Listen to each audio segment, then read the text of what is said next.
चलिए बच्चों, अब हम स्टार्ट करने जा रहे हैं बहुत ही अच्छा टॉपिक जो कि फ्री के मार्क्स दिलवाता है हमारे एग्जाम्स में, sets, relations and functions. As such ये 3 सेपरेट टॉपिक्स हमारे पास हैं। सबसे पहले आज मैं बात करूँगा सेट्स की। सेट है क्या? It's a collection of when defined distinct objects। मैंने डिस्टिंक्ट को हाईलाइट करके लिखा है, उसके पीछे कुछ कारण है। क्या है collection of well defined distinct objects? आइए जरा समझते हैं इस चीज को हम। देखिए, सपोज मैंने कुछ नंबर्स लिए 5, 6, 8, 9, तो ये एक नंबर्स का कलेक्शन है और सारे के सारे नंबर्स डिफरेंट है। सारे के सारे नंबर्स डिफरेंट है, तो मैं कहूँगा कि ये सेट ए है। और इस सेट ए के अंदर अगर कोई मुझसे पूछता है कितने एलिमेंट्स हैं, ये जो सेट के अंदर जो आपको नंबर्स दिख रहे हैं, इसको हम बोलते हैं क्या? एलिमेंट्स। तो अगर कोई मुझसे पूछता है कि भाई ए में कितने एलिमेंट्स हैं, तो मैं कहूँगा भाई 4 एलिमेंट हैं। एंड ए सेट के अंदर कितने एलिमेंट्स हैं? 4। जैसे कि एक और एग्जाम्पल देता हूँ, जैसे एक बी सेट मैंने आपको दिया। अब देखिए, इसमें सारे नंबर क्या है? 5। क्या ये अलग अलग नंबर है? नहीं, ये सारे सेम है। अगर आप मुझसे पूछोगे ना भाई बी में कितने एलिमेंट्स है, तो मैं कहूँगा 1, क्योंकि ये डिस्टिंक्ट नहीं है। अच्छा फिर रुको, मैं आपको बोलता हूँ सी 5, 5, 5, 3, 3, 4। कितने एलिमेंट्स आपको इसके अंदर नजर आ रहे हैं? सर इसके अंदर 1, 2, 3 जो डिफरेंट एलिमेंट्स आपके पास हैं, सिर्फ आपको उनकी बात करनी है और किसी की बात नहीं करनी। तो कलेक्शन किसी भी चीज की बट डिस्टिंक्ट होना चाहिए, और अकॉर्डिंग टू दैट हम डिफाइन करते हैं कि उस सेट के अंदर हमारे पास कितने एलिमेंट्स हैं। ठीक है जी। अब सेट को लिखने के लिए हमारे पास 2 तरीके होते हैं। सबसे पहला रोस्टर फॉर्म, जिसका दूसरा नाम होता है ब्रेसेस फॉर्म, और दूसरा तरीका होता है हमारे पास सेट बिल्डर फॉर्म, या आप बोलिए सेट बिल्डर फॉर्म की जगह बोल सकते हैं अलजेब्रिक फॉर्म या property method, sorry rule method.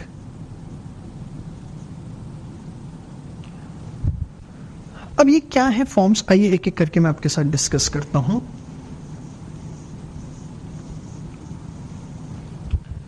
Suppose मैंने एक सेट लिया AEIOU, और इसको मैंने इसी तरीके से लिखा X is a collection of all vowels.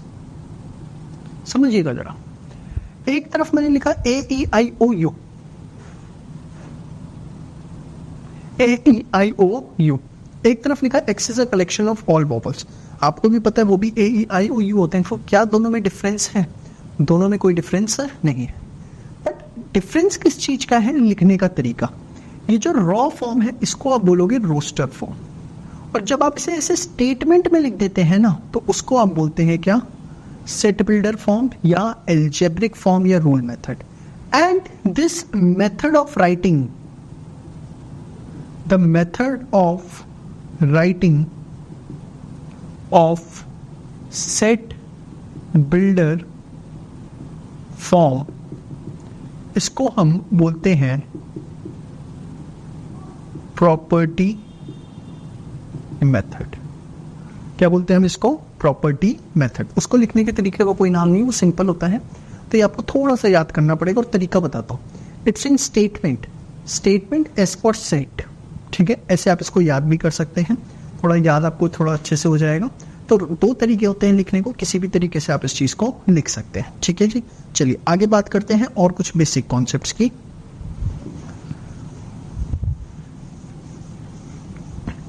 देखिए,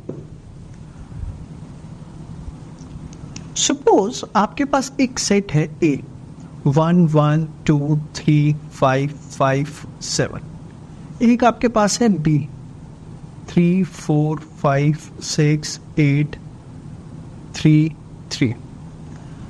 अब आप देखो ए में कितने एलिमेंट्स हैं, 1 2 3 4 5। बी में कितने एलिमेंट्स हैं, 1 2 3 4 5, 1 2 3 4 5। ये तो एक ही हो गया यहाँ, 1 2 3 4 5। दोनों में जो नंबर ऑफ एलिमेंट्स है वो सेम है। So if number of elements of two sets are equal, it is known as equivalent set। अगर दो सेट्स के जो नंबर ऑफ एलिमेंट्स हैं वो इक्वल हैं तो उसको हम क्या बोलते हैं, इक्विवेलेंट सेट। तो इक्विवेलेंट सेट आपको होपफुली समझ में आ गया। अब ये तो था आपका फर्स्ट कॉन्सेप्ट। मैं सेकंड कॉन्सेप्ट की तरफ मूव कर रहा हूं। आपके पास एक ए सेट है, 1 2 3 5 5 4 2। एक बी सेट है, 2 3 1 1 1 1 4 5। अब ध्यान से देखिए, जो ए के एलिमेंट्स हैं वो कौन से,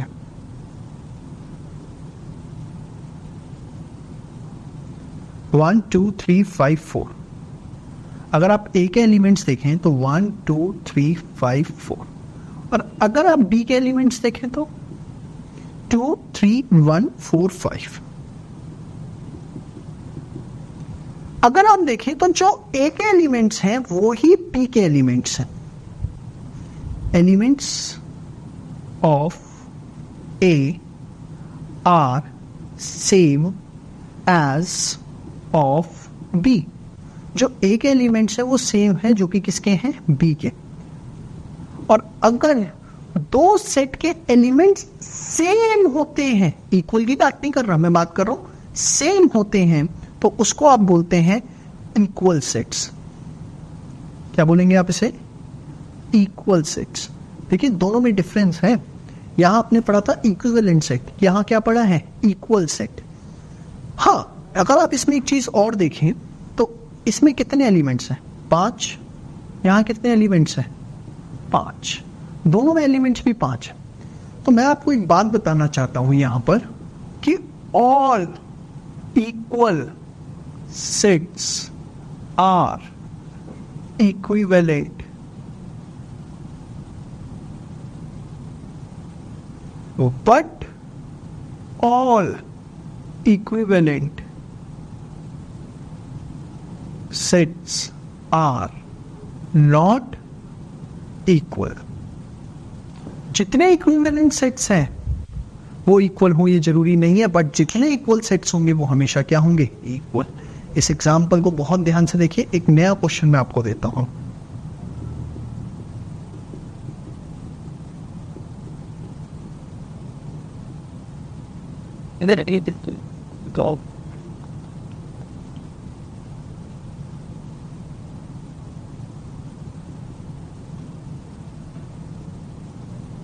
हाँ जी, ए में कितने एलिमेंट्स हैं, 1 2 3 4 5 6। बी में कितने हैं, 2 3 4 5 6 9 6। अब ये इक्विवेलेंट तो है बट इक्वल नहीं है।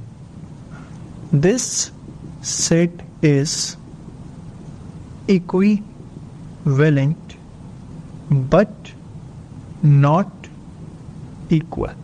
ये सेट इक्विवेलेंट तो है बट इक्वल नहीं। ठीक है जी, ठीक है। मैं बेसिक बातें आपको बता रहा हूं कुछ जो आपके लिए जानना बहुत ज्यादा जरूरी है। ठीक है जी, आगे बात करते हैं। भैया बाहर प्लीज करी। तो अभी आपने equivalent set, number of elements कैसे निकालते हैं, ये सब चीजें मेरे साथ देख ली हैं। अब आगे हम मूव ऑन करते हैं the next concept, very beautiful concept. चलिए मैं आपको टाइप्स ही बता देता हूं। सबसे पहले सिंगलटन सेट। सिंगलटन सेट का मतलब क्या होता है? Set having only one element, जिसके सिर्फ एक एलिमेंट हो। जैसे एक सेट ए दिया मैंने आपको, कितने एलिमेंट्स हैं इसमें? वन। एक सेट मैंने आपको दिया, कितने एलिमेंट्स हैं इसमें? तो ऐसे सेट जिसमें सिर्फ एक एलिमेंट हो उसको आप क्या बोलेंगे? Singleton set. ठीक है जी, थर्ड कॉन्सेप्ट आपने सीखा। फोर्थ, एक होता है आपका नल सेट या वॉइड सेट या एम्प्टी सेट। क्या मतलब होता है? Set having zero element.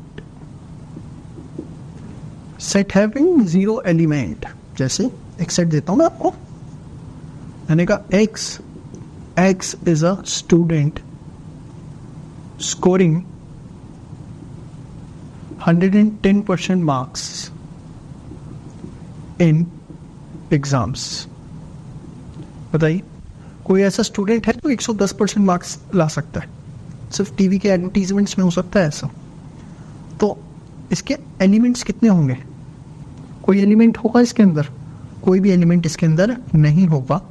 इसको हम क्या बोलेंगे? क्या है ये? एक सिंगलटन सेट। इसको लिखने का एक तरीका होता है, ध्यान से देखिए। जैसे अगर आप इसको लिख रहे हैं तो या तो आप बनाइए 5, ठीक है, या इसको लिखने का तरीका होता है सिर्फ ब्रैकेट्स, कि इसके अंदर कुछ भी नहीं है। बच्चे क्या करते हैं एग्जाम में? वो इसे ऐसे लिखाते हैं, और जहां आपने इसे ऐसे लिख दिया ये हो गया गलत। क्योंकि ब्रैकेट में अगर आपने 5 लिख दिया ना तो वो एक एलिमेंट बन जाता है।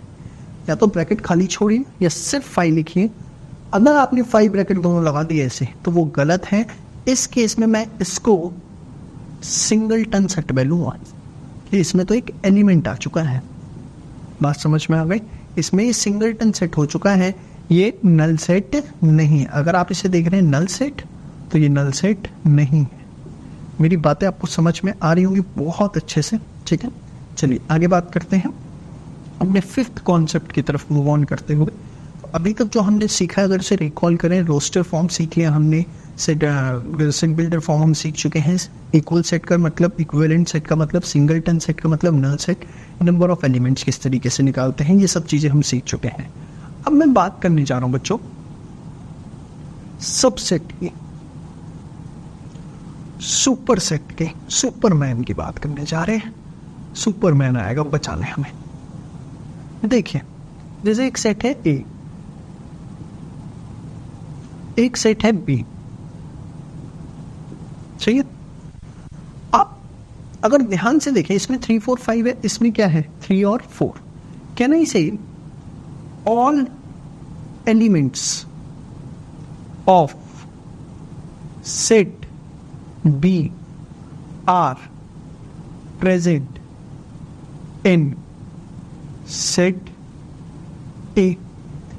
सेट बी के सारे एलिमेंट्स सेट ए में प्रेजेंट है। All elements of set B are present in set A. इस चीज को हम बोलते हैं टेक्निकल वर्ड्स में B is a subset of set A. अगर किसी सेट के सारे एलिमेंट्स दूसरे सेट्स में अवेलेबल हो जाएं तो वो सेट सबसेट बन जाता है। All the elements of set B are present in set A, B is a subset, हम क्या बोलेंगे B is a subset of set A. तो what is the definition of subset?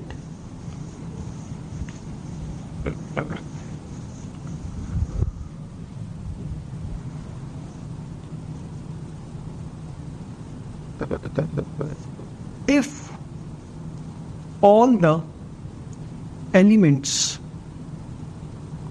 of a set are present in another set,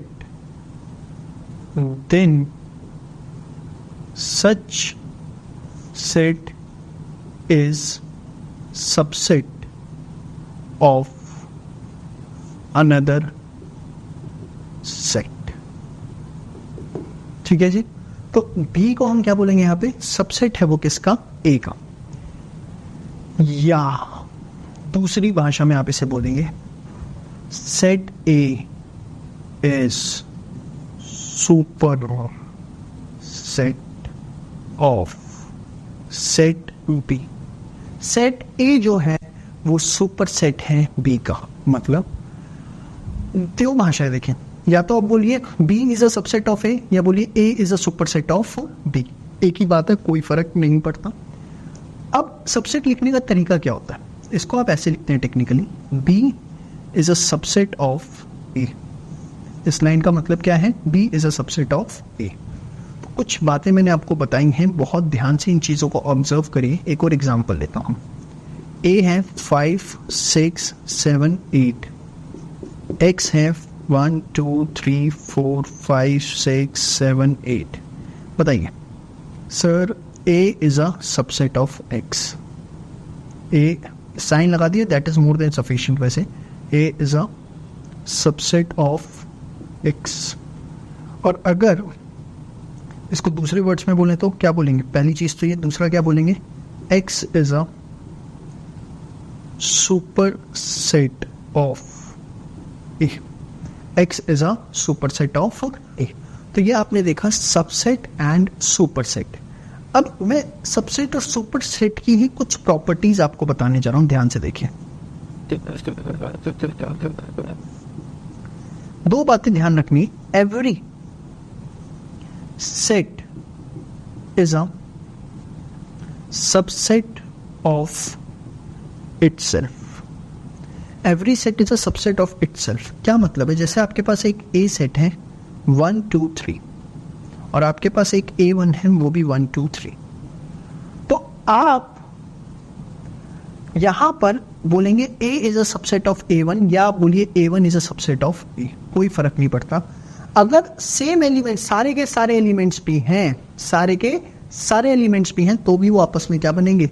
एक दूसरे के subset. Every set is a subset of itself. समझ में कि अगर सेम एलिमेंट्स में मिल जाते हैं तो भी आप उसको सबसेट बोलेंगे. And second, phi is a subset of all the set. जितने भी सेट्स हैं, जैसे अब ये सेट है, मैं यहां पे लिख दूं C क्या है? phi. तो C phi इसमें भी है, इसमें भी है. phi is a subset of A as well as B. phi जो है वो हर किसी का सबसेट होता है. ये दो बातें आपको ध्यान रखनी है. आइए इसके लेके कोई क्वेश्चन बनाता हूं, ध्यान से देखिए. जैसे एक सेट A है आपके पास 2, 3. मैंने बोला frame all subsets of A. A के जितने सबसेट्स होते हैं बना सकते. देखो सबसे पहले आपने बनाया 2, फिर बनाया आपने 3. ये तो आपको समझ में आ गया कि A1 is a subset of A, A2 is a subset of A. Every set is a subset of itself. तो ये भी लिख दिया. As well as phi is a subset of all the sets. तो इसके A के कितने subset हो गए आपके? 4. दो तो आपको दिख रहे थे, एक 2, एक 3. एक 2, 3. Every set is a subset. ये कौन सी प्रॉपर्टी है आपकी? Property number 1. और ये कौन सी प्रॉपर्टी है आपकी? Property number 2. बात समझ में आ गए? देखिए एक छोटी सी चीज मैं आपको बता रहा हूं यहां पर. नंबर ऑफ सबसेट्स, एक सेट के कितने सबसेट्स हो सकते हैं? दैट इज 2 की पावर n. दैट इज 2 की पावर n. जैसे यहां पर n stands for number of elements. तो यहां पर आपके पास जो सेट A था, इसके कितने एलिमेंट्स थे? 2. तो 2 की पावर 2 कितना हो गया? 4. एक और क्वेश्चन लेता हूं, आप इसे नोट कर लीजिए पहले.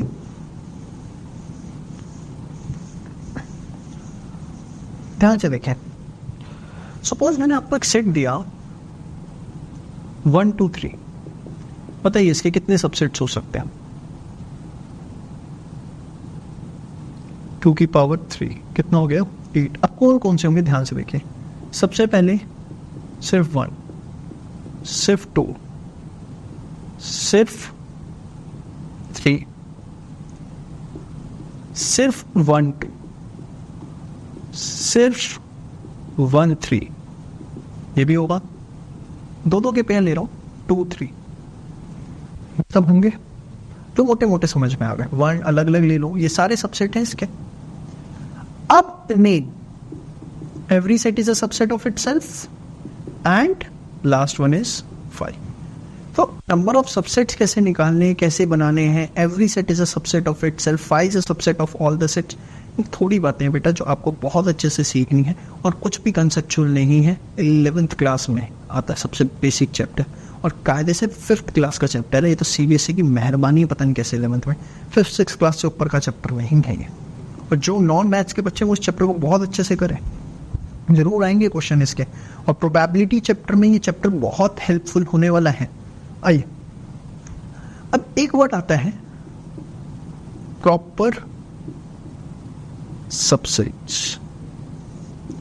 प्रॉपर सबसेट के अंदर क्या होता है? All subset excluding identical y, मतलब all subsets excluding identical b था।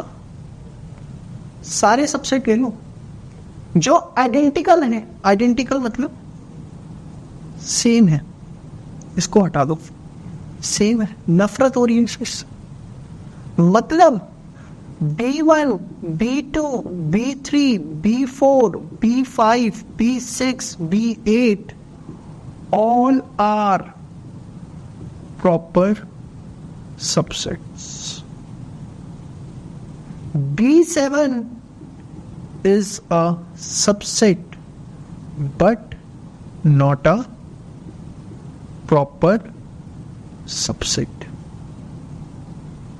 B7 जो है वो सबसेट तो है बट वो प्रॉपर सबसेट नहीं है। बात समझ में आ गई आपको? तो सारे सबसेट्स इसके अंदर आ जाते हैं सिर्फ आइडेंटिकल वन को छोड़ के। और इसका जो फॉर्मूला बिल्कुल भी मुश्किल नहीं है। अगर आपने मेरे साथ देखा कि नंबर ऑफ सबसेट्स ये हैं, तो नंबर ऑफ प्रॉपर सबसेट्स 2 की पावर n -1, 2 की पावर n -1, जैसे इसमें 2 की पावर 3 -1, 8 -1 कितना आ जाएगा? 7। 1 2 3 4 5 6 7। तो आपको ये टर्म भी समझ में आ गया कि प्रॉपर सबसेट एग्जैक्टली क्या होता है। तो ब्रॉडली स्पीकिंग सेट क्या है, एलिमेंट्स कैसे निकलते हैं, इक्वल सेट क्या है, इक्विवेलेंट सेट क्या है, सिंगलटन सेट क्या है, लिखने के तरीके, रोस्टर फॉर्म, सेट बिल्डर, उनके ऑल्टरनेटिव नेम, सबसेट क्या होता है, सुपर सेट क्या होता है, प्रॉपर सबसेट। ये जो डिस्कशन करिए 100% लिख लो, क्वेश्चन आएगा ही आएगा। अब तक आप मेरे साथ कुछ बेसिक कॉन्सेप्ट सेट चैप्टर के सीख चुके हैं। अब थोड़े से टेक्निकल कॉन्सेप्ट्स की तरफ मूव ऑन करते हैं। आइए, सबसे पहले मैं बात करने जा रहा हूं पावर सेट की। पावर सेट क्या होता है? Collection of all subsets in a single set. जैसे कि आपके पास एक सबसेट है A, अब इसके सबसेट क्या होंगे?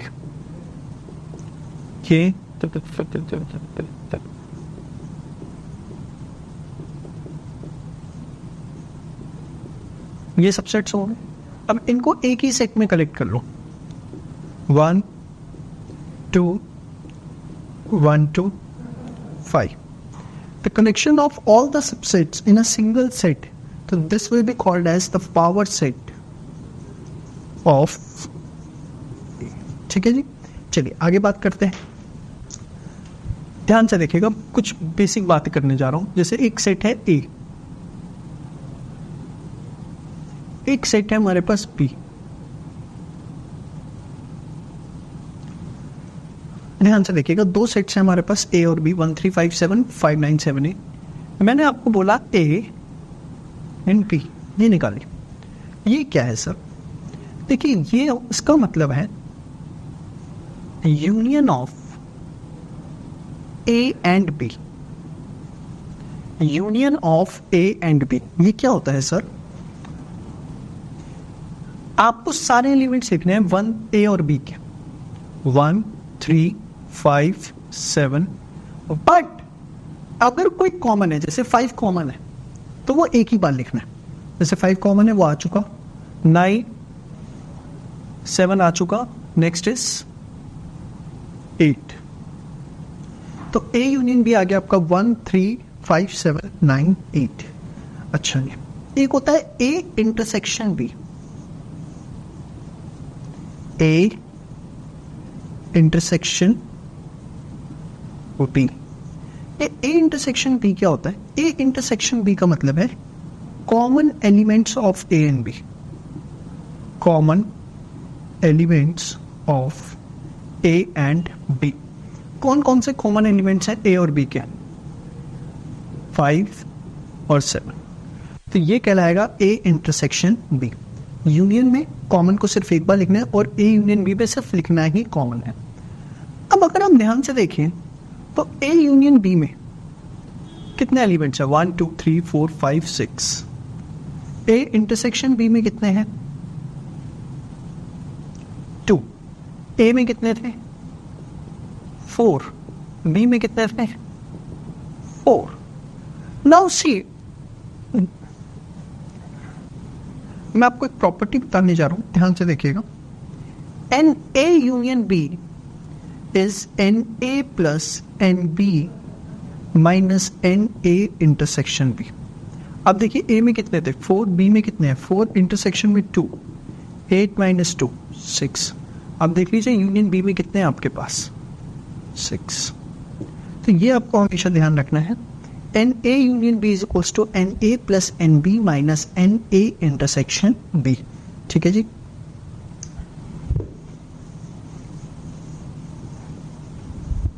चलिए, मैं आपको एक एग्जांपल और देता हूं। सपोज आपके पास है 5 6 7 8 9। यहां आपके पास है 6 7 9 11 15 17। ए यूनियन बी क्या होगा?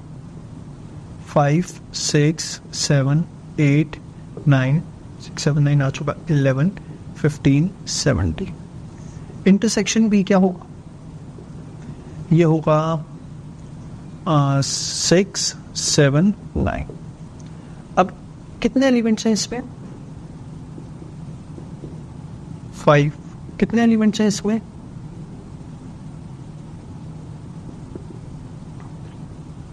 6। इसमें कितने एलिमेंट्स हैं? 5 6। इसमें कितने एलिमेंट्स हैं? ठीक है जी, फॉर्मूले में डालिए, आप देख सकते हैं n A plus n B minus n A intersection B. कितना आ गया आपके पास? 8। यही आपके पास यहाँ पे था। ठीक है जी। तो ये मैं आपको कुछ चीजें बताने की कोशिश कर रहा हूँ, ध्यान से समझिए इसे। या अब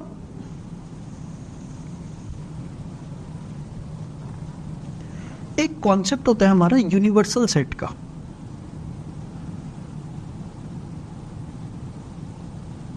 ये क्या होता है? जैसे आपके पास एक सेट ए है,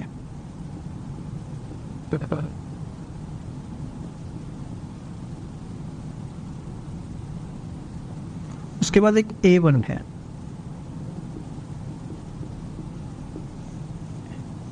एक A2 है, एक A3 है।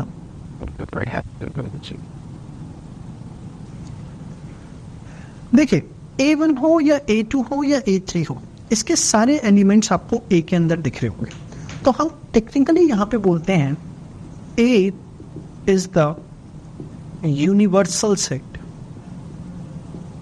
of A1, A2 and A3. Sir superset भी बोल सकते हैं आप। सर ये भी बोल सकते हैं A1, A2, A3 is a subset of A। बोल सकते हैं, बिल्कुल बोल सकते हैं, बिल्कुल कुछ भी गलत नहीं बोल रहे हैं। तो यूनिवर्सल सेट का आपको कॉन्सेप्ट समझ में आ रहा होगा। यूनिवर्सल सेट क्या होता है? एक बड़ा सेट जिसके अंदर सारे सेट्स हैं, कोई बिल्कुल भी टेक्निकल पॉइंट इसके अंदर नहीं है। ठीक है जी। अब इसके अंदर अगर मैं आपको बोलता हूं, यहां से देखिए मेन पॉइंट तो मुझे आपको समझाना था कि A1 not A1 dash, dash का मतलब है नॉट निकालिए। मतलब क्या है इसका कि यूनिवर्सल सेट में जितने एलिमेंट्स हैं उसमें A नॉट के माइनस कर दो। मतलब 3, 5, 7, 9 हटाओ, 3, 5, 7, 9, बाकी सारे एलिमेंट्स लिखने हैं आपको। 1, 2, 4, 6, 8, 10, 11, 12। बात समझ में? A1 नॉट जितने एलिमेंट्स हैं वो अगर आपने लिख दिए A1 को हटाकर, मतलब आपने क्या किया इसके अंदर, all elements of universal set excluding those of A1।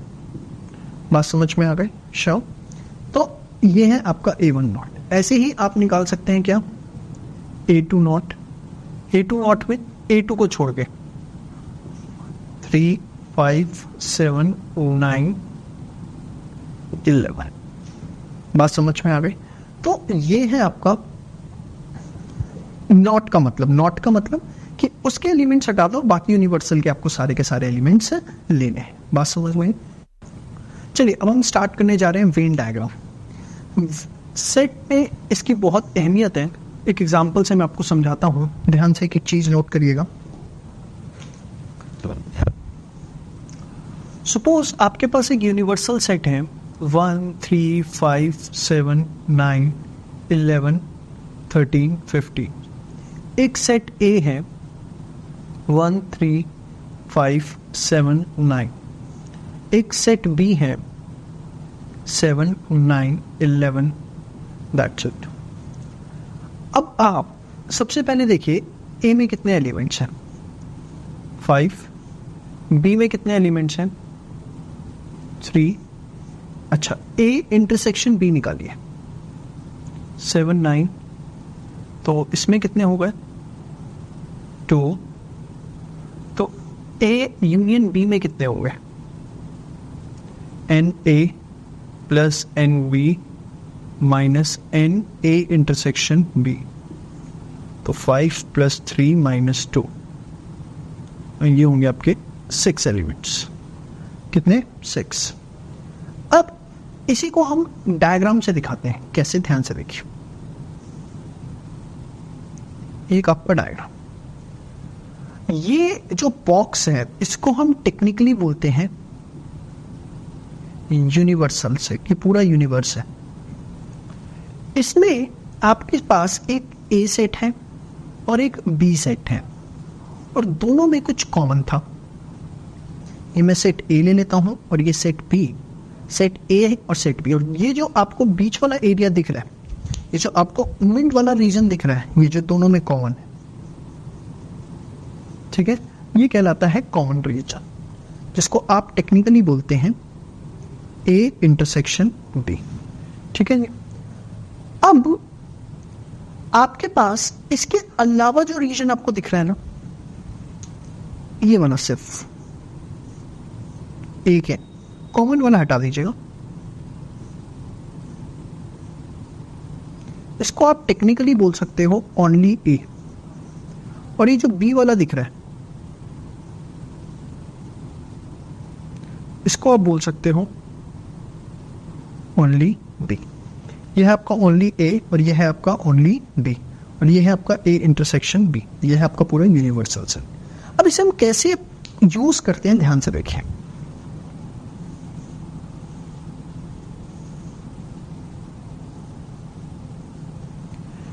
A common B में कितने एलिमेंट्स थे?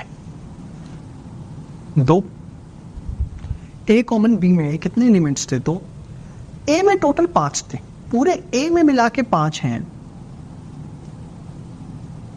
पूरे ए में जो है वो 5 एलिमेंट्स हैं, कॉमन कितने हैं? 2। तो सिर्फ यहां के लिए कितने बचे? 3, क्योंकि पूरे उसमें मिला के 5 थे। 2 आपने यहां ले लिए तो यहां के कितने बचे? 3। ऐसी बी में 3 थे, कॉमन 2 है, तो यहां के लिए कितने बचे? 1। तो बहुत सारी चीजें इससे निकल सकती हैं। जैसे आपसे पूछा जाए ओनली ए कितने हैं, तो आपने कहा 3। ए में कितने हैं? Sir 5। Common of A and B कितना है? सर 2। ओनली बी कितना है? सर 1। बी कितना है? सर 2। ये सब चीज़ आप इससे निकाल सकते हैं। समझ में आई बात? अच्छा, अब ये देखिए 3, 2, 5 और 1 6। अगर ए और बी में पूछा जाए आपके पास कितने एलिमेंट्स हैं, तो आप निकाल सकते हैं 6। कैसे निकाला ये आपने? Only A plus only B plus A intersection B. ठीक है। अच्छा, बाहर कितने होंगे फिर?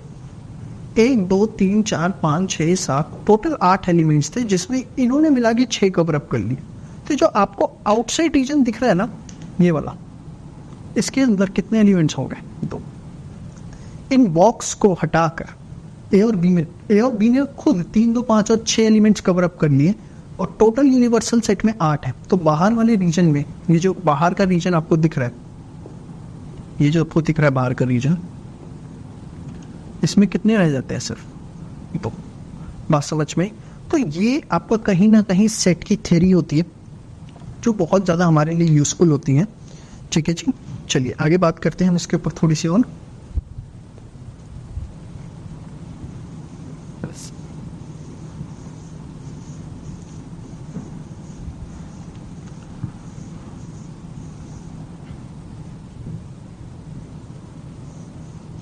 मैंने आपको बोला number of elements in A 50, number of elements in B 8, intersection 3। ठीक है। अब इसे वेन डायग्राम में मैंने आपको बोला प्लॉट करिए। कैसे करेंगे बताइए? ये सबसे पहले कॉमन, कभी भी आपको प्लॉट करना है तो आप क्या करेंगे? कॉमन प्लॉट करेंगे। इसके बाद ये 15 माइनस 3 कितना रह जाएगा? 12। और ये 8 माइनस 3 कितना रह जाएगा? 5। तो अगर आपसे पूछा जाए ओनली ए कितना है, answer will be 12। Only B पूछा जाए तो आंसर विल बी 5। और सिर्फ ए पूछा जाए तो 12, सिर्फ बी पूछा जाए तो 5। कॉमन पूछा जाए तो इट विल बी 3। बात समझ में आई? चलो,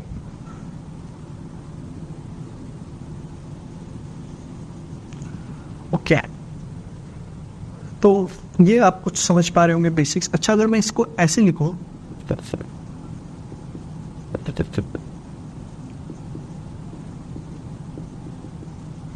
कॉमन कुछ भी है तो वो 0 है, तो उस केस में जो इनका डायग्राम होगा वो इस तरीके का होगा। आपस में कुछ भी इनमें कॉमन नहीं होगा, आपस में इनके बीच में कुछ भी कॉमन नहीं होगा उस केस के अंदर। ठीक है जी। 3 का भी आ सकता है, सब 2 पढ़ने ऐसे 3 का भी आ सकता है। N A union B union C, n A plus n B plus n C minus n A intersection B, n B intersection C, n C intersection A plus n A intersection B intersection C. आप इसे ऐसे भी ले सकते हैं। उस case के अंदर जो वेन डायग्राम है हमारा, ए और बी सी, ए बी और सी, ये है आपका डायग्राम। ये जो आपको ये वाला बीचों वाला रीजन दिख रहा है, जो तीनों के अंदर कॉमन है,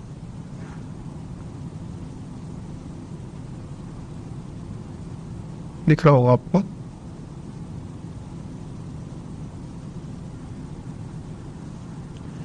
ये जो रीजन आपको दिख रहा है, this will be called as A intersection B intersection C. उसके बाद जो आपको ये रीजन दिख रहा है, सबसे पहले इनकी नेमिंग कर दूं मैं, ए बी सी। देखिए ये जो रीजन आपको दिख रहा है, ये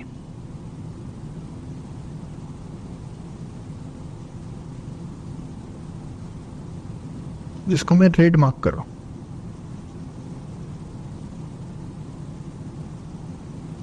रीजन दिख रहा है आपको?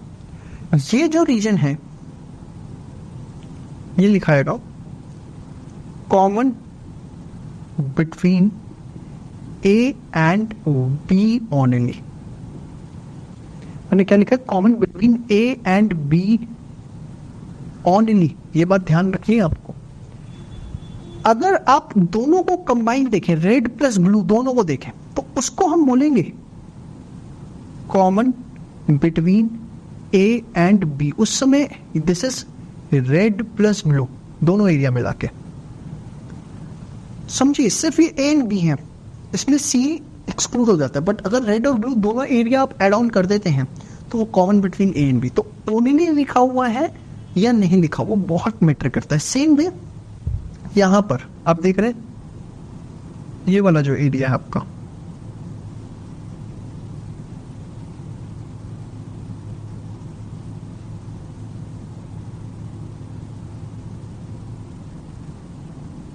ये दिख रहा है आपको?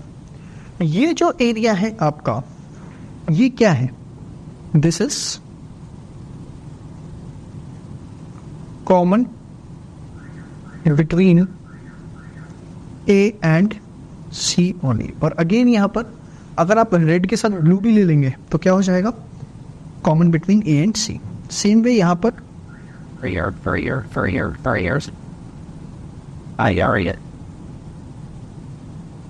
Word.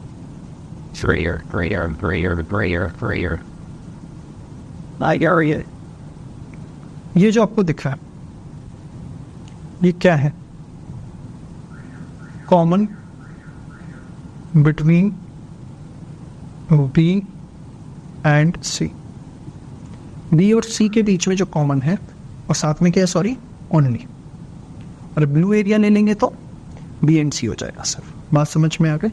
तो सबसे पहले आपको हमेशा इसमें कॉमन लिखना है, फिर आपको ये लिखने शुरू करना है, गॉट इट? और इसके बाद जो आपके ब्लैक वाले रीजन रह जाते हैं सारे के सारे, ये जो एरिया है ये क्या कहलाएगा? Only A. ये जो एरिया है वो क्या कहलाएगा? Reorienting. Only B. और ये जो एरिया है वो क्या कहलाएगा? It's reoriented. ओनली सी। बात समझ में? चलिए मैं एक एग्जाम्पल से इसको और अच्छे से समझाने की कोशिश करता हूं। आइए,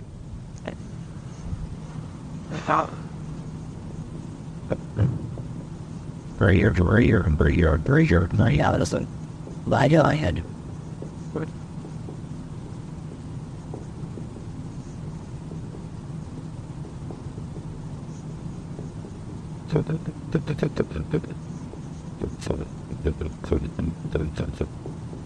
ये मैंने एक क्वेश्चन लिया, इस वैल्यूज को हम पुट करते हैं इस टेबल के अंदर।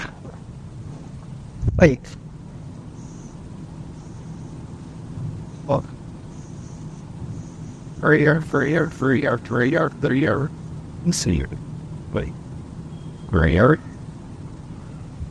सबसे पहले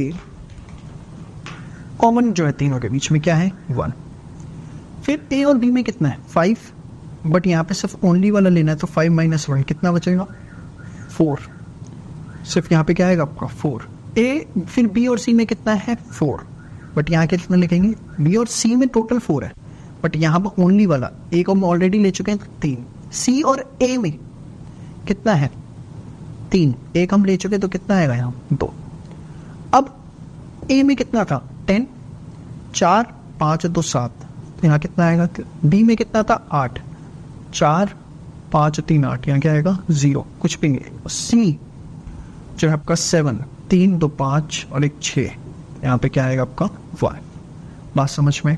तो इस तरीके से अगर 3 का हमारे पास वेन डायग्राम आया तो हमें इस तरीके से उसे कंप्लीट कर। हेलो एवरीवन, जय श्री श्याम। तो इस वीडियो के अंदर मैं बात करूंगा बीकॉम स्टूडेंट्स की। अगर आप बीकॉम कर रहे हैं और किसी भी ईयर में, फर्स्ट ईयर, सेकेंड ईयर या थर्ड ईयर, तो आपके जो सब्जेक्ट्स हैं उसके लेक्चर्स के प्राइस हमने कर दिए हैं जस्ट 99 रुपीज़ पर मंथ। तो अगर आपके सपोज एग्जाम आने वाले हैं, financial accounting, business, math, stats, income tax, costing, management accounting, financial management, किसी भी सब्जेक्ट में दिक्कत आ रही है, इकोनॉमिक्स में आ रही है, तो आप जो है हमारे कोर्सेज escholars.in जो वेबसाइट है, जिसका हेल्पलाइन नंबर है 8888880402, जिस पर आप व्हाट्सएप भी कर सकते हैं, तो हमारी वेबसाइट पर जा करके जो है आप सिर्फ और सिर्फ 99 पर मंथ से बीकॉम के लेक्चर्स देख सकते हैं, पढ़ सकते हैं और एंजॉय कर सकते हैं। चलिए दोस्तों, स्टार्ट करते हैं रिलेशन एंड फंक्शंस। बहुत इंपॉर्टेंट और इंटरेस्टिंग टॉपिक है हमारा। बड़े आराम से रिलैक्स होके सारी चीज़ों को समझेंगे, कोई जल्दीबाजी नहीं देखनी, ठीक है। चलिए, सपोज हमारे पास बेटा एक इक्वेशन है y is equals to 2 + 3x या y is equals to x या y is equals to x², ठीक है। There are number of equations. So ये इक्वेशंस जो हैं ये क्या बता रही हैं? Relationship between x and y, yes और नो। ये इक्वेशंस जो हैं वो क्या बता रही हैं? रिलेशनशिप बता रही हैं x एंड y के बीच में।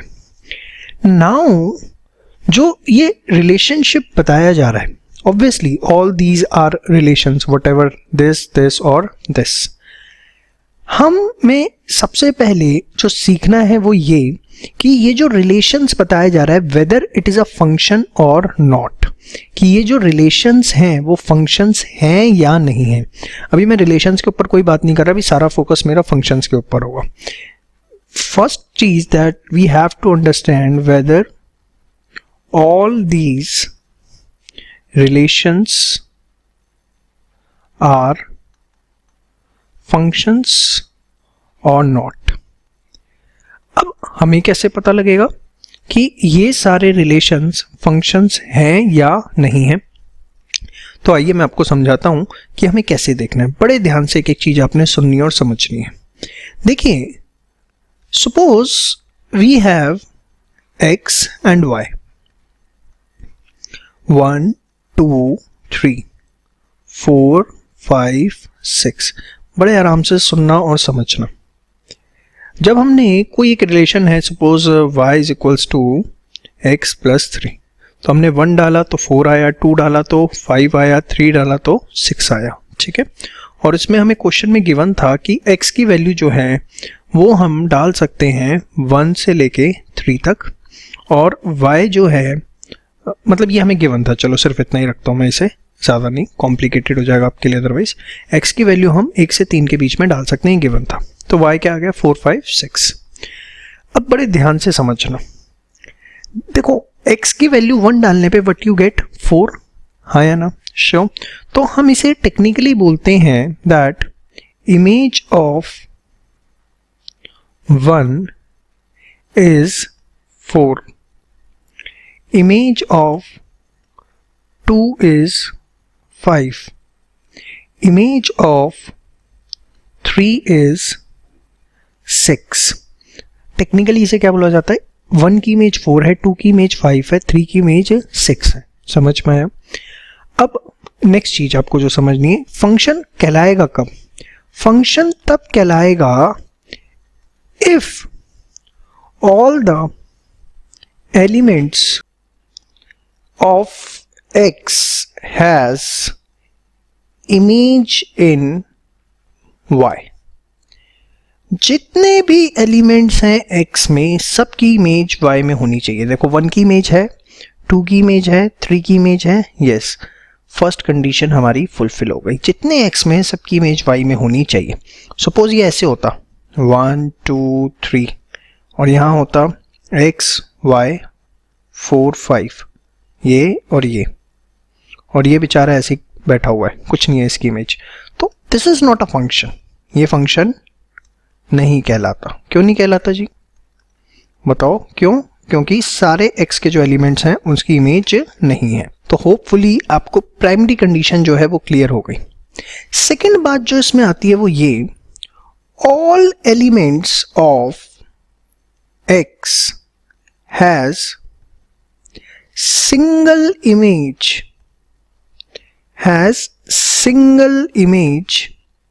in y. y में सिर्फ और सिर्फ सिंगल इमेज होनी चाहिए. सिंगल इमेज होनी चाहिए मतलब सर इसका ध्यान से देखो. सपोज x y 1 2 3 यहां पर है 4 5 6 7. अब ध्यान से देखो 1 से 4 2 से 5 और 3 जो है वो दीवाना किस्म का इंसान है थोड़ा सा, और उसकी दो इमेजेस है. ठीक है, 3 की दो इमेजेस है, एक 6 और एक 7. ठीक है, तो ये जो इसकी रंगीला पंक्ति है 3 की डबल इमेज लेके बैठा हुआ है. समझ में आई बात? तो this is not a function. All elements of x has single image in y. सिर्फ सिंगल इमेज होगी y की, सबकी होनी चाहिए और सिंगल इमेज होनी चाहिए. क्या याद रखना है? सबकी प्लस सिर्फ एक.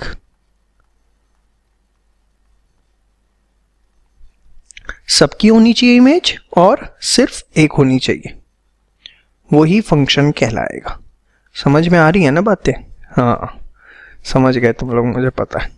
तो ये है आपका फंक्शन. ठीक है, चलो अब मैं आपको कुछ क्वेश्चन देता हूं, बताना वो फंक्शन है या नहीं है. एग्जाम्पल 1 2 3 4 5 6. चलो बताओ, सोचो, मैं आता हूं आप लोगों के पास. आ रहा हूं भाई, आ रहा हूं. बताओ first question is a function और नॉट? बेशर्म हो, क्यों नहीं है? एक बात बताओ, क्या बोला था? सबकी इमेज होनी चाहिए. उधर मत देखो, y को मत देखो, x को देखो. x को सबकी इमेज है 1 2 3, उधर क्यों देख रहे हो? और सिर्फ एक, सबकी एक ही तो इमेज है, किसकी दो है बताओ भाई? कॉमन है वो बात अलग है, इस चीज के लिए मना नहीं किया था मैंने. हाँ ऐसे होता तो गलत था कि नॉट अ फंक्शन. एक इमेज होनी चाहिए, ये थोड़ी ना बोला था कि क्या बोलते हैं कॉमन इमेज नहीं हो सकती. भैया इसको गलतियां करना अलाउड है, इसको गलतियां करना अलाउड नहीं है. हमें x देखना है, सही बात. सिर्फ x, y को नहीं देखना, x को देखो. सबकी इमेज है, यस, और सिर्फ एक इमेज है, जी हाँ, तो फंक्शन है ना. फिर क्या दिक्कत है? यहां नहीं है फंक्शन. क्यों? सबकी इमेज ही नहीं. समझ में आई बात? सिर्फ आपने x को देखना है. 1 2 3 ऑल हैज द इमेज, जी हाँ. सिर्फ एक, जी हाँ. इससे शरीफ कौन मिलेगा? अब सामने वाला ही गलत है तो उसकी बात समझ रहे हो ना तुम? तो सबकी इमेज है और सिर्फ एक इमेज है, तो that's then it's a function. समझ में आ गया? पक्का क्लियर? तो ये बात आपको ध्यान रखनी है, how to identify whether it is a function. सबकी और सिर्फ एक. All elements of x is image, all elements of y has single image. Clear है? पक्का? तो चलिए, ये हमारा फर्स्ट टॉपिक हुआ कि कैसे पता लगाएं फंक्शन है या नहीं. अब इसके बाद मैं आपसे बात करूंगा टाइप्स ऑफ फंक्शंस की. बड़े ध्यान से इस टॉपिक को समझना है क्योंकि इसी के बेसिस पे हमारा थर्ड टॉपिक डिपेंड करता है. ठीक है, टाइप्स ऑफ फंक्शंस. देखिए, there can be 2 category of functions. Category 1, जिसमें हम ये देखेंगे कि फंक्शन या तो 1 फंक्शन होगा या it will be many one function. Category 1 में हमें चेक करना है कि वो 1 फंक्शन है या many one फंक्शन है. 1 फंक्शन को हम इंजेक्टिव फंक्शन भी कहते हैं या आप कहो इंजेक्टिव मैपिंग भी कहते हैं, एक ही बात है. और कैटेगरी 2 में हम ये चेक करेंगे, सेकंड कैटेगरी में, कि वो इनटू फंक्शन है या ऑन टू फंक्शन है. इनटू फंक्शन है या ऑन टू फंक्शन है. ठीक है, इनटू फंक्शन का मतलब क्या होता है? इनटू को हम बेसिकली, सॉरी मैं गलत लिख. ऑन टू को हम सर्जेक्टिव फंक्शन भी बोलते हैं, सर्जेक्टिव फंक्शन। ठीक है, तो दोनों कैटेगरीज हमें चेक करनी है, दोनों इंडिपेंडेंट हैं, कोई इसमें आपस में रिलेशनशिप नहीं है, बोथ आर इंडिपेंडेंट। ठीक है, तो कैटेगरी 1 आपको समझाऊं पहले, 1-1 या मैनी वन फंक्शन कैसे चेक किया जाता है। कैटेगरी 1 जिसमें अब 1-1 फंक्शन कैसे चेक करना है, ध्यान से देखिए। देखिए कोई भी फंक्शन 1-1 फंक्शन कहलाएगा अगर if every element of x has different image in y। अगर x के हर एलिमेंट की अलग इमेज है y में तो ही वो 1-1 फंक्शन कहलाएगा। जैसे कि x y 1 2 3 4 5 6 सबकी अलग अलग इमेज है तो इट्स अ 1-1 फंक्शन। समझ में आई बात? बट अगर ये ऐसे होता x y 1 2 3 4 5 6 ये फंक्शन तो है ये but not a 1-1 function. 1-1 function नहीं है, क्यों? क्योंकि जो 2 और 3 है उनकी कॉमन इमेज है। समझ में आई बात? तो 1-1 function if every element of x has different image in y, या डिफरेंट इमेज को हम ऐसे भी बोल देते हैं unique image in y। y में जो है उसकी यूनिक इमेज है तो हम उसको क्या बोल देते हैं 1-1 फंक्शन। हाउएवर अगर वो 1-1 फंक्शन नहीं है then it's a many one function. मतलब if function is not a 1-1 function then it is many one function, तो वो मैनी वन फंक्शन है। मैनी वन फंक्शन मतलब क्या हुआ फिर एक तरह से? इसका मतलब ये हुआ that every element of x does not have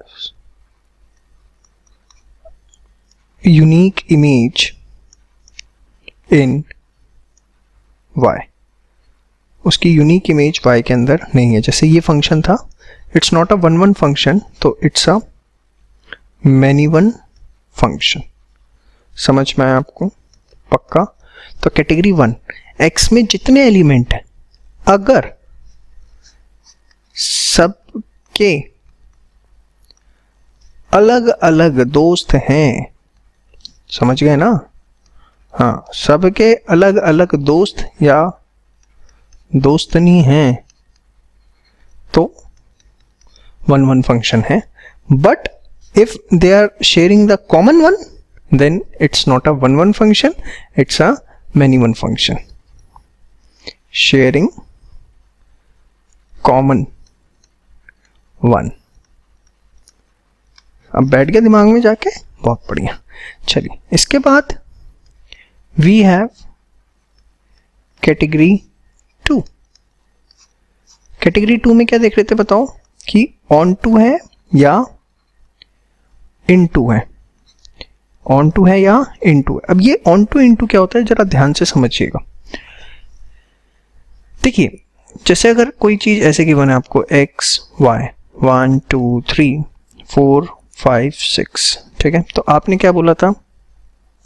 image of 1 is 4, image of 2 is 5, image of 3 is 6। Yes और नो? इसी को हम दूसरे एंगल से बोलते हैं बेटा pre image of 4 is 1, pre-image of 5 is 2, pre-image of 6 is 3। इसके एंगल से पढ़ोगे तो इमेज, रिवर्स एंगल से पढ़ोगे तो pre image. Onto function क्या कहलाता है? If every element of y has pre image. जितने भी एलिमेंट हैं y में सबकी प्री इमेज है इन x, तो it is onto function, otherwise it is into function. Otherwise हम उसको 1 1 ना बोल के क्या बोल देंगे, इनटू फंक्शन।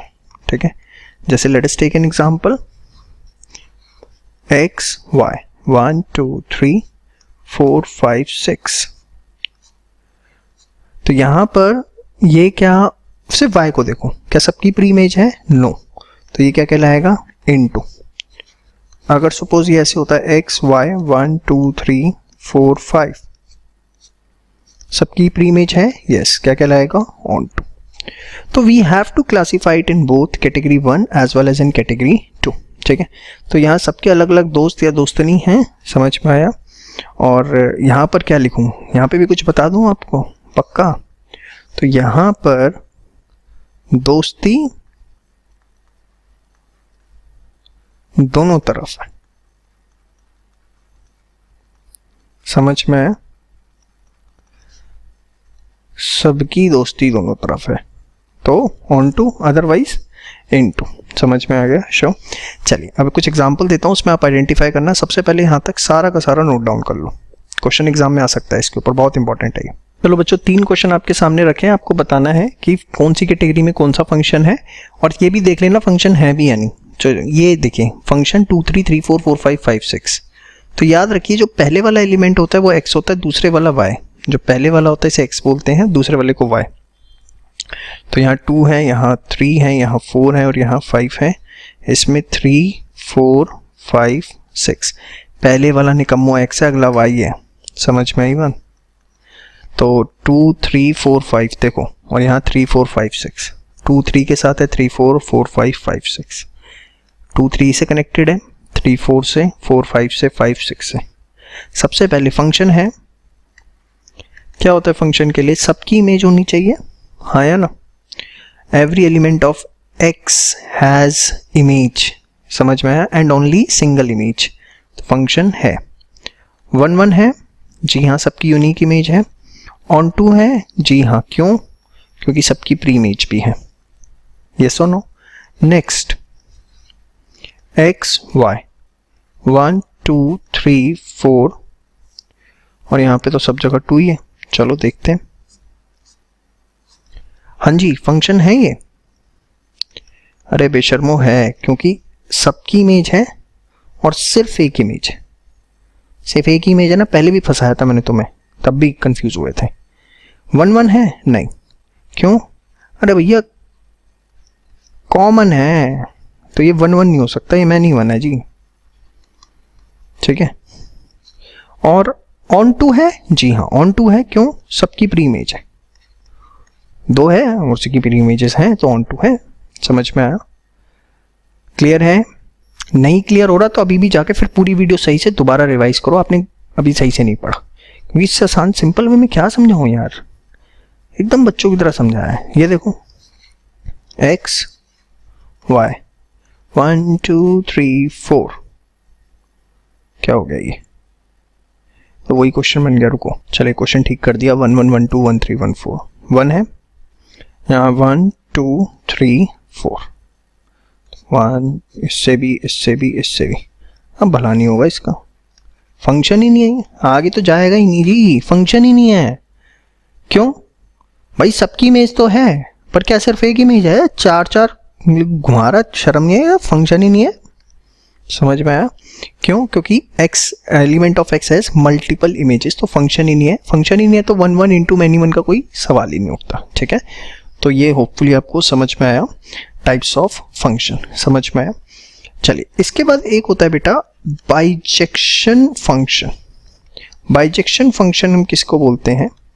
बाइजेक्शन फंक्शन होता है वो फंक्शन जो 1 1 भी है प्लस ऑन टू भी है। ऐसे फंक्शन जो 1 1 फंक्शन भी है एंड ऑन टू फंक्शन भी है, उनको हम बाइजेक्शन फंक्शन या बाइजेक्टिव भी आई है ये, JECTIV बाइजेक्टिव फंक्शन बोल देते हैं। ठीक है बेटा, तो होपफुली आपको मेरी सारी बातें जो हैं वो समझ में आई। बेसिक फंक्शन हमने कर लिए। चलिए बच्चों, अभी तक हमने जो समझा that is one one onto into many one सब कुछ। अब हम डिफरेंट टाइप्स के फंक्शंस की और बात करते हैं। सबसे पहले हम बात करते हैं इनवर्स फंक्शन की। इनवर्स फंक्शन होता क्या? जी हाँ, अगर हमारे पास कोई फंक्शन है x टू y 1 2 3 4 5 6, तो इसका इनवर्स भी फंक्शन होना चाहिए। इनवर्स मतलब कि y जो है वो x की जगह आ जाए और x जो है y की जगह चला जाए। इनवर्स दैट इज 4 5 6 एंड 1 2 3, ये that is the inverse function. लेकिन इसकी एक कंडीशन है। कंडीशन क्या होती है कि that function should be one one function plus it should be onto function. अगर ये कंडीशन सेटिस्फाई हो रही है तभी इनवर्स पॉसिबल है। अगर फंक्शन मैनी वन इनटू इनमें से कुछ है तो ये पॉसिबल ही नहीं है कि उसका इनवर्स निकल सके। क्यों, बता देते हैं। आप एक बात बताओ, एक्स वाई 1 2 3 4 5 6, ठीक है, ये देखो फंक्शन है, हाँ या ना, बट मैनी वन है प्लस इनटू है। ठीक है, अब चलो मैं एक काम करता हूँ और कॉम्प्लिकेटेड करता हूँ। मैनी वन है प्लस ऑन टू है, हाँ या ना। अब रिवर्स करना, y x 4 5 1 2 3, यही होगा। तो क्या ये फंक्शन रह गया? नहीं रह गया। अगर कोई फंक्शन वन वन फंक्शन या ऑन टू फंक्शन है तभी उसका इनवर्स पॉसिबल है। क्यों? क्योंकि अदरवाइज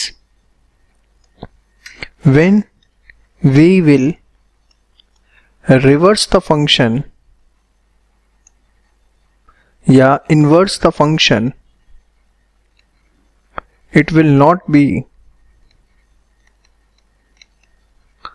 a function, वो फंक्शन ही नहीं रहेगा। समझ में आई बात? तो इसीलिए कोई भी फंक्शन तभी इनवर्स निकल सकता है जब वो one one and onto है। अगर वो मैनी वन है या इन टू है, कोई दोनों है या दोनों में से कुछ एक है, तो उसका इनवर्स पॉसिबल नहीं है। समझ में आ गया? श्योर। अब निकालना कैसे है सर?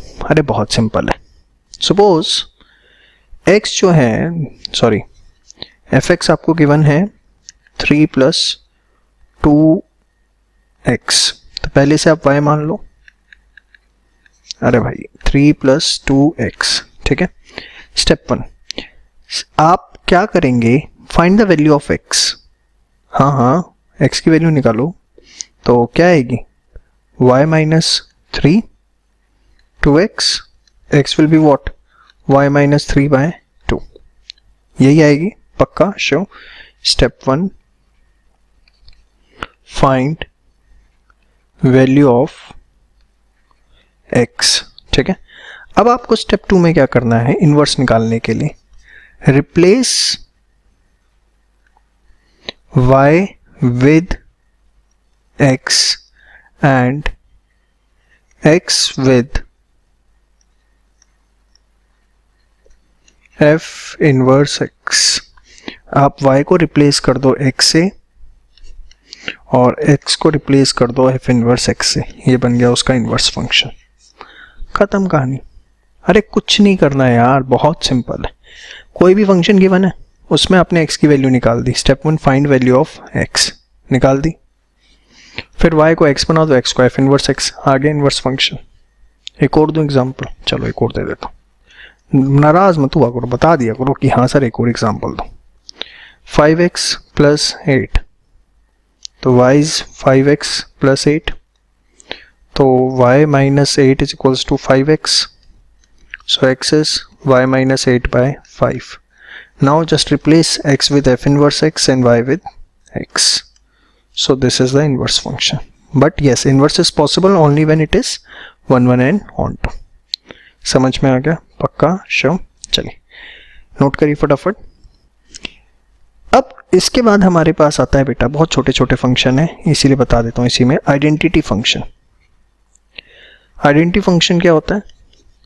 जब वही फंक्शन हो एफ एक्स इज एक्स, मतलब 1 डालोगे 1 आ जाएगा, 2 डालोगे 2 आ जाएगा, 3 डालोगे 3 आ जाएगा, जो डालोगे वही आएगा। समझ में आई बात? आइडेंटिटी फंक्शन हमेशा आप देखेंगे कि वो 1 फंक्शन भी होते हैं प्लस वो हमेशा ऑन टू भी होंगे। हमेशा जो है क्वेश्चन आ सकते हैं एग्जाम में थ्योरी के, आप देखिए 1 2 3 1 2 3, you can check it is both 1 as well as onto function. समझ में आ गया? श्योर। इसके बाद हमारे पास होते हैं next constant function. Constant function is highly बदतमीज फंक्शन। हाईली बदतमीज? जी हाँ। जैसे f x is equals to 5, तो आप इसमें 1 डालो तो भी 5, 2 डालो तो भी 5, 3 डालोगे तो भी 5 आएगा, 4 डालोगे तो भी 5 आएगा। मतलब whatever you will put it will get the 5। इसलिए मैंने बोला हाईली बदतमीज x y 1 2 3 4, whatever you will put every time you will get the 5। समझ में? So it is always many one plus onto function.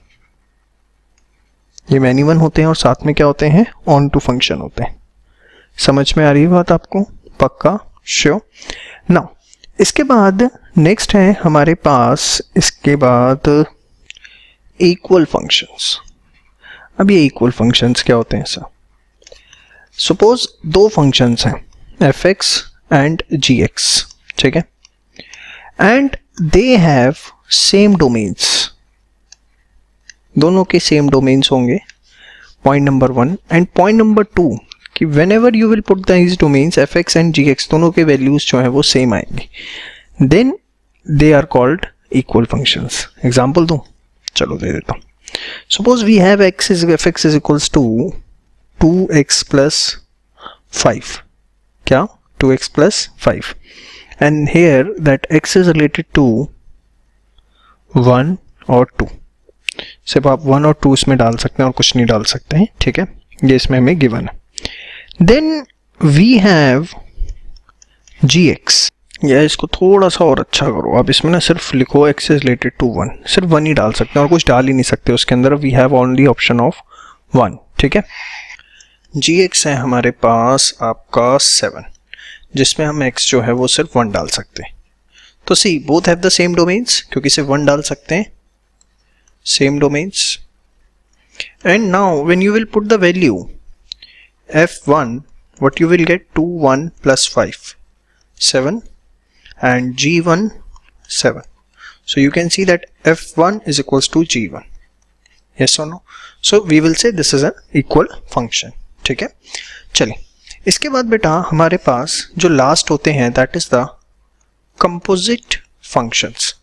What is this composite function? बहुत simple है, ध्यान से देखिए। Suppose we have f x is equals to 2x plus 5 and we have the g x is equals to 3x plus 5। Now first suppose हमें बोला f o g निकालो, fog. What is this fog? Fog चल रहा है। This can be written as f of के लिए bracket लगा दो and g stands for g x, f of ji x. समझ में आया कैसे लिखना है? सपोज ये ऐसे होता GOF, तो कैसे लिखते बताओ? हाँ, G ब्रैकेट में FX, ठीक है? नाउ अब आपको क्या करना है? F GX की वैल्यू क्या है? 3x plus 5। GX की वैल्यू क्या है बेटा? 3x प्लस 5, वो हमने यहां लिख दी, आप देख रहे हो GX की जगह। श्योर? अब आपको क्या करना है? जो F 3x प्लस 5 है, इस फंक्शन में x की जगह 3x प्लस 5 डालना है, मतलब 2, x की जगह क्या डालना है? 3x plus 5 plus 5। So this will B 6x plus 10 plus 5, that is 6x plus 15। ऐसी इसमें अगर आप बात करो तो आप क्या करोगे? g of fx, g of fx, fx क्या है? 2x plus 5। अब समझ में आई है? मैंने fx की जगह क्या किया? 2x प्लस 5 लिख दिया, ठीक है। अब हमें इसमें gx, वैसे gx क्या है 3x प्लस 5, तो now what I have to do, this x is to be replaced by 2x plus 5। तो यहां पर हर जगह x की जगह क्या आ जाएगा 2x plus 5, 2x plus 5 plus 5, so this will B 6x plus 15 plus 5, that is 6x plus 20, ठीक है। समझ में आया कैसे निकाला, पक्का श्योर। चलो एक एग्जांपल और देता हूं। Suppose we have fx is equals to x square and we have the gx is equals to 3x plus 5. Now FOG, so what we have to find out, f of gx, so gx is 3x plus 5, yes or no? तो now x की जगह आप ये लिख देंगे 3x plus 5, उसका square आ गया। GOF, that is g of fx, so fx क्या है आपका x square, so no gx में x की जगह आप x स्क्वायर रखते हैं। समझ में आ गया श्योर। अच्छा ऐसे होता है FOF, इसका मतलब f of fx, very good, मतलब fx क्या है x स्क्वायर, यस और नो। तो fx इज x स्क्वायर, तो अब fx में ही x की जगह x स्क्वायर रखना है, तो x स्क्वायर का square, this will B x की पावर 4। ऐसे ही होता है GOG, so this will be what g of gx, so gx is 3x plus 5, so now in this for every x you will put 3x plus 5 plus 5 plus 5, so this is 9x plus 15 plus 5, so 9x plus 20। अब तो आ गया समझ, पक्का sure. तो these are the composite functions जो मैंने आपको बताए, ठीक है। बाकी बातें नेक्स्ट वीडियो में। Thank you.